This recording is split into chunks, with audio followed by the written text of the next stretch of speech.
Thanks for joining me today. In today's tutorial, I'm going to cut felt in my cuttlebug machine. That's one of the top questions that I've been asked, so I figured I would show you how. Another question I've been asked is it easy to stitch your felt pieces? And the answer is yes. It's very quick and easy. You don't need really any sewing experience, and it's much cheaper to stitch your own felt shapes yourself. If you were to purchase, some stitched felt shapes in the store, they would cost you several dollars a piece. And who has that kind of money to waste on those when you could be buying Copic markers or something else? So I'm going to show you step by step how I do it, and I hope you enjoy today's project. So here I am with my cuttlebug machine, and I'm going to be using some felt that I picked up at the craft store. You can get it at Michael's, Walmart, Joann Fabrics for about 29 cents a sheet. It comes in a large variety of colors. Quilting stores also sell a higher quality fabric, but I find this one works fine for me. Now I'm going to be using a brown and a purple with my Flowers One dies, a large flower, and a smaller layered flower. I'm then going to stitch these two together. So for your layers in the cuttlebug, you're going to want to get your large white plate, and you're going to use your B plate. You can tell mine's been used a lot. I then like to take a scrap piece of cardstock.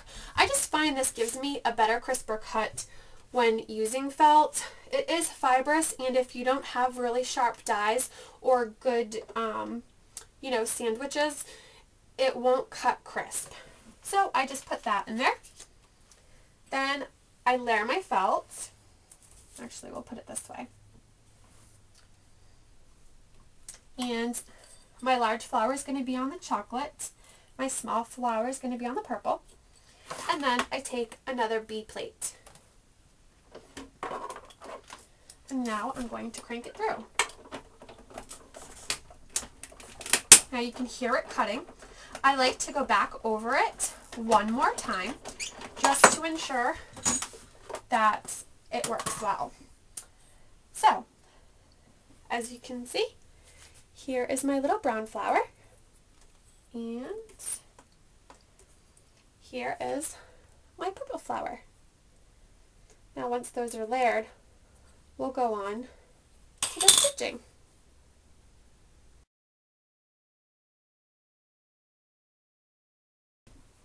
Before I move on to the stitching portion, I decided that I would show you how the nestabilities work in your cuttlebug with the felt. So, you're going to take your solid mat. You're going to use your C plate. Time for a new one. You are then going to pick the shape that you like.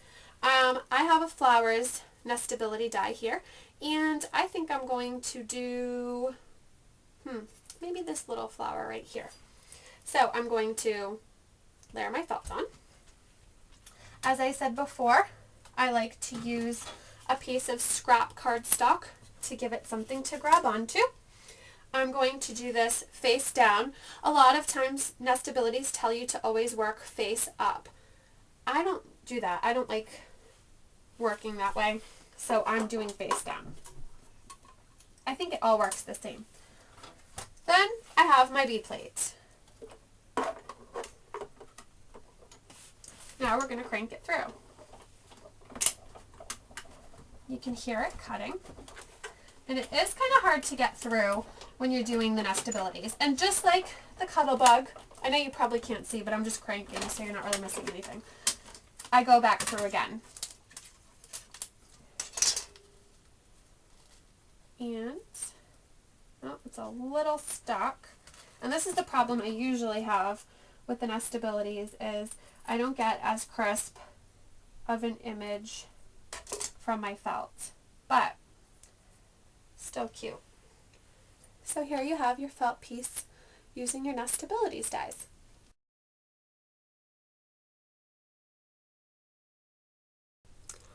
Okay, so to get started, you need some DMC floss in the color of your choice. If you don't have the color that you like, you can just custom color it with your Copic markers and let it dry. We already have our felt cut shapes.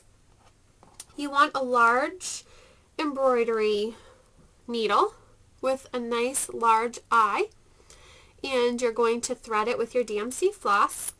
Now, you might want to put a knot at the bottom, but you don't have to, but it will hold it better. So what you do is you wrap it around your finger,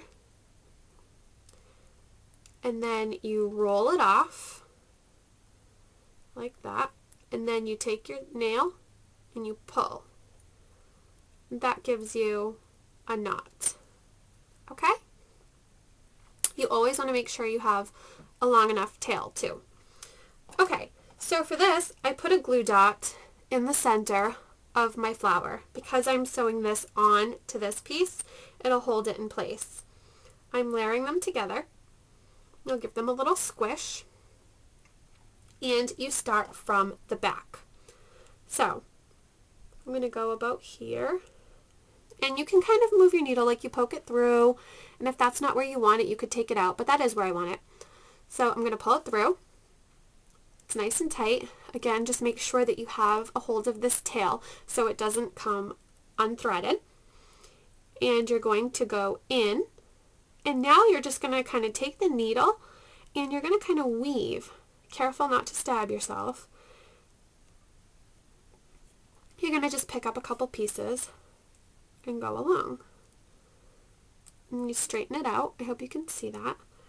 And then again, you just start back up, go from underneath, and you want to kind of try to make the stitches as even as possible. You come up, go down, gather a little bit of the fabric, and because you're going in a circle, you don't want to do too many at once. Pull some more, straighten it out because you don't want to pull too tight. There we go. Now we're coming back up. We're going from the bottom. And this gives you an adorable felt stitched flower.